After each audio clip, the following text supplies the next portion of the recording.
जय जगन्नाथ दर्शक बंधु धर्मज्ञान टीवी यूट्यूब चैनल परिवार को आपण मान को स्वागत। जो मित्र माने ए चैनल को लाइक शेयर और सब्सक्राइब करि नांती से माने लाइक शेयर और सब्सक्राइब करबा को कदापि भूलंतु नहीं। दर्शक बंधु आज कार्यक्रम माध्यम रे आमे आलोचना करिबा मासिक राशिफल मार्च मासर राशिफल कुंभ राशि कुंभ लग्न नाम राशि रे कुंभ 25/11 24/11 और 23/11 धनिष्ठा शतभिषा और पूर्वा भाद्रपद नक्षत्र कुंभ राशि पाई किपरि रहिबो ओडिया मासर शेष मास मार्च मासटी मीन संक्रांति रे शेष हबो पुराणा वर्ष मेष संक्रांति अप्रैल 14 तारिख ठारू नूतन वर्षर आरंभ। तेणु ए वर्षर शेष मासटी किपरि रहिबो प्रत्येक कुंभ राशि व्यक्ति विशेष मानक पई आजिर कार्यक्रम माध्यम रे से विषय रे आमे सठिक आलोचना करिबा।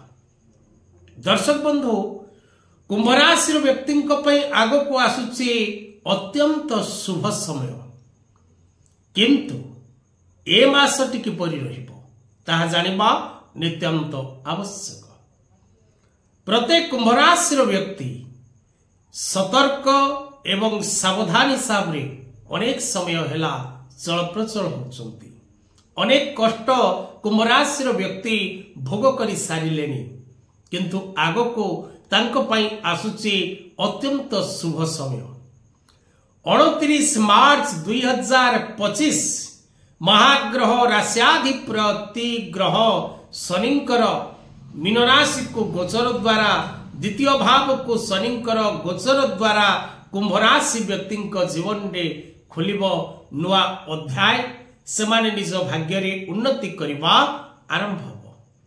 किंतु मार्च मासटी किपरि रहिबो आपनक पई आसंतो जानिबा।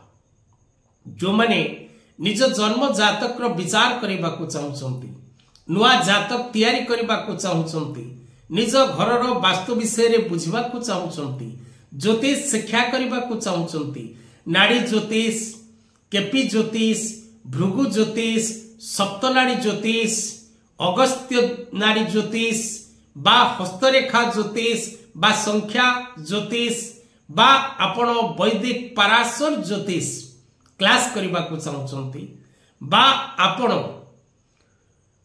विशेष करी वास्तु शिक्षा करबा को चाहुचंती, तेबे तळे दिया जायथिबा नंबर रे जोगाजोग करंतु। रत्न रुद्राक्ष कवच एवं वैदिक पूजा पाई मध्य तळे दिया जायथिबा नंबर रे आपण जोगाजोग करि परिबे। एबे आसंतु जानिबा दर्शक बंधु कुंभ राशि पाई कोन रहिछि मार्च मासर राशिफल। कुंभ राशि व्यक्ति विशेष माने विशिष्ट व्यक्ति विशेष मानकर सहयोग रे अनेक प्रकार वाद विवाद रो समाधान करिवार समय रहिछि।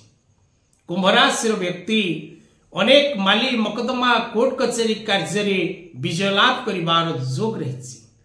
कुंभ राशि व्यक्ति अनेक विवाद रो अवसान घटिबो, अनेक विवाद रो समाधान होबो एवं विशिष्ट व्यक्ति विशेष मानकर सहयोग एवं सहानुभूति द्वारा सबु असंभव को आपण संभव करिबारे निश्चित भाव रे फलप्रद लाभ करिवे एवं संभव करि परिवे।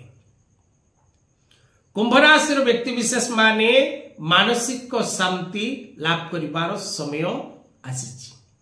समान को मानसिक शांति मिलिबो।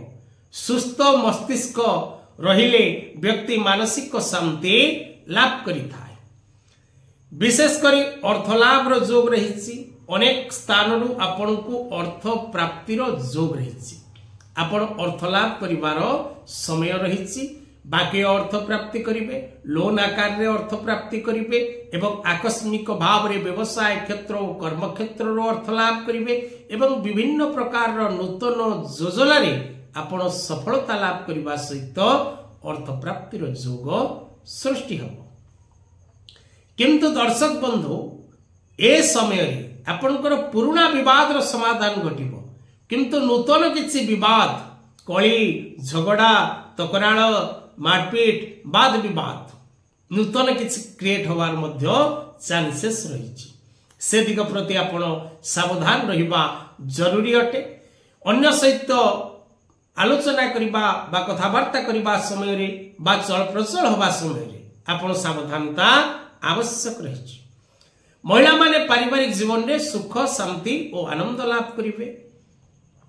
विशेष करी छात्र छात्री माने जो माने शिक्षा क्षेत्र रे अछंती से माने सफलता प्राप्ति करिवार जोग रही। शिक्षा जनित उन्नति करिबा, नूतन शिक्षा अनुष्ठान प्राप्त करिबा, नूतन कर्म पई आशायी थिबा व्यक्ति विशेष माने नूतन कर्म लाभ करिबा, कर्म क्षेत्र रे पद पदवीर परिवर्तन घटिबा, नूतन पद पदवी प्राप्त करिबा, कोनसी दायित्व लाभ करिबा, पोजिशन रे परिवर्तन आसीबा ए सबर समय रही। जदि आपण नुआ व्यापार टी आरंभ करबा को चाहउछंती, नुआ चाकरी टी पाइबा पई चाहउछंती, तबे भाग्य आपण को पूर्ण रूपे साथ दबो एवं आपण निश्चित भाव रे सफलता प्राप्ति करिवारो चांसेस रही। कुंभ राशि रो व्यक्ति विशेष माने विशेष करी जानवाहन चलाचल करबा समय रे सावधानता रहिबा जरूरी एवं अन्य सहित आलोचना करबा समय रे सावधानता आवश्यकता रही। कारण आगो को आपण को पई शुभ समय आसुची। ए मासरे मध्य आपनकर आर्थिक स्थिति एवं कर्म क्षेत्र रे परिवर्तन जोग रही। तेणु भाग्य जतबले परिवर्तन दिग को शुभ दिग को गति करुची, तेणु ए समय रे कोनोसी अशुभ संकेत जदि मिलुची तबे सावधान रहिबा जरूरी अटे। मासटी को सर्वोत्तम करबा पई सातमुखी रुद्राक्ष धारण करबा को कदापि भूलंतु नहीं।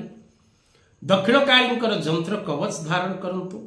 प्रत्येक दिन महालक्ष्मींकर बीज मंत्र ओम श्री महालक्ष्मी नमः पाठ करंतु। आज कथा वस्तु को एटी रखिबा।